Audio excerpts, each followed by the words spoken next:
I'd like you to imagine that you're at a party. The lights are flashing and the music is playing, and you're having a good time. You're talking and maybe you're dancing. And all the while, your brain is working really, really hard. Okay, it's taking in all those visual cues, the sounds, it's processing all the information, and it's trying to get your arms and legs to move in some sort of coordination to the music. And so it can really be described as an engine of your body. And as any engine needs, it needs fuel. And for the brain, this is glucose, and it's delivered by the blood vessels. Now, at your party, you may stumble, fall, or trip up, and on your way, you may bump your head. Now, it looks kind of nasty, so your friends decide to call an ambulance, and before you know it, you're in A&E. There, the doctors will take an image of your brain. This is a snapshot image. It shows the moments that you arrive in hospital and the damage that your bump on the head has caused. So this is shown on the left-hand side of the image. And you can see it's a nasty injury. The tissue around it is very bruised, it's very swollen.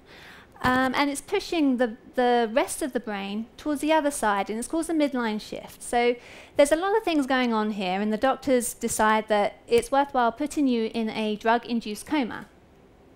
This is basically quiet time for your brain. It's a restful, peaceful period where your brain is no longer taking in all the information from outside. It's no longer hearing things or sensing things. It's not computing in any way. However, some cases, about 40% of people will develop an injury that's much bigger. This injury can grow in 40% of cases, and this is whilst you're in the intensive care ward, whilst you're in this coma. And at present, the doctors cannot predict which one of you will develop a further injury. So what my role is to try and monitor this tissue, try and discover what's going on, see if there's any way we can predict how, who is going to fall into this 40% category. So the main trouble is looking at the brain. So everybody has a skull and skin. Some people have hair on top of that. And so there's a lot of things getting in the way.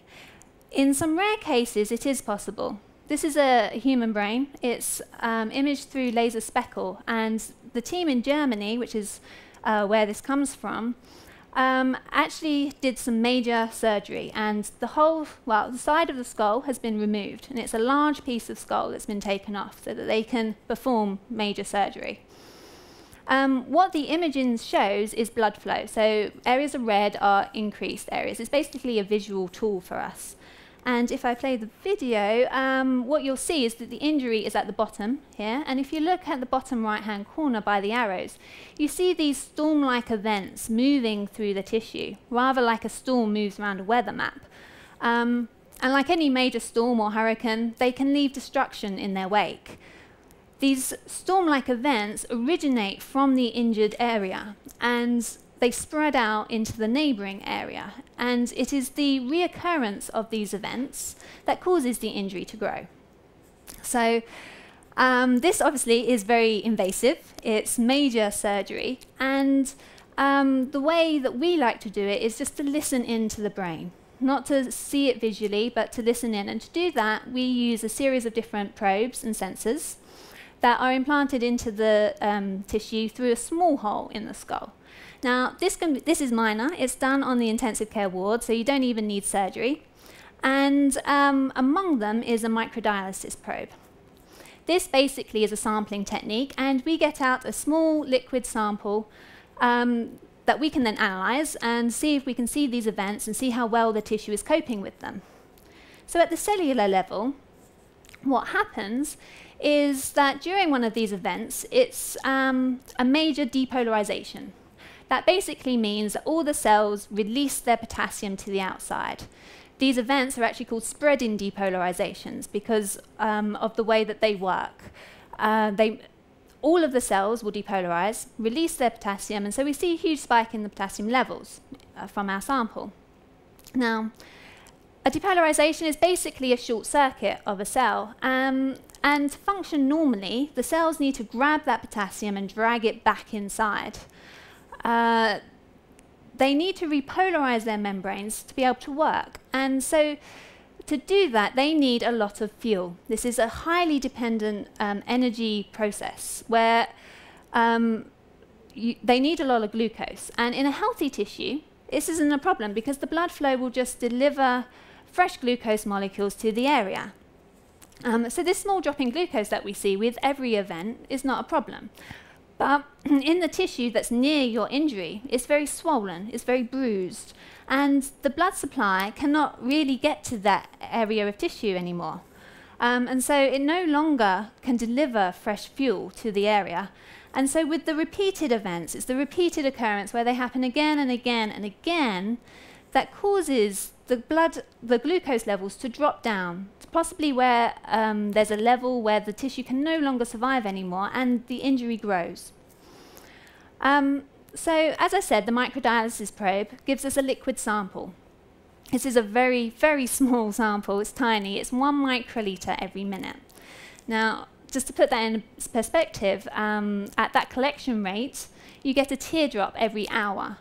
And the video we saw with the spreading depolarizations moving through the brain tissue, that's actually a third of a teardrop. So there's a whole wealth of information contained within this tiny, tiny volume.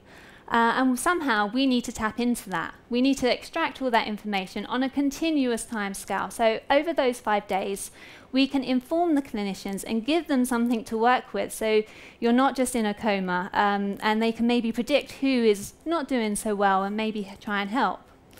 So to deal with that issue, this very small liquid sample, I've developed a microfluidic tool kit. This is basically very small channels in plastic chips, and these are tiny as well. They rely on something called digital microfluidics, and that's basically the use of an oil flow. So I use this for 2 reasons. The first being that the analysis machines are all way behind the patient's bed. They're tucked away behind all the other machines that are in the intensive care ward, usually about 1 meter away at least. So if you're taking a very small, slow-moving sample, you've got to get it very quickly to your analysis machine. And using a fast-flowing oil stream, it's basically like a conveyor belt. You are delivering a small package and you're whizzing it down to the analysis machine. And so when these two meet, because oil and water are immiscible, you see these packages are formed. And this is the conveyor belt I was describing. Each droplet, is what we call them, they contain all of the information that we get out from this 1 microliter sample. So these videos are actually slowed down. You get thousands of these droplets every second. So each one of those little tiny droplets is our own little snapshot image, and we can contain all of the information, and it's maintained down the conveyor belt line. Because oil and water don't mix, they're kept separate, and the droplets can no longer mix, there's no dispersion. And so at the end, at our analysis machine, we have huge time resolution, fantastic time resolution, and we have this ability to control the droplets.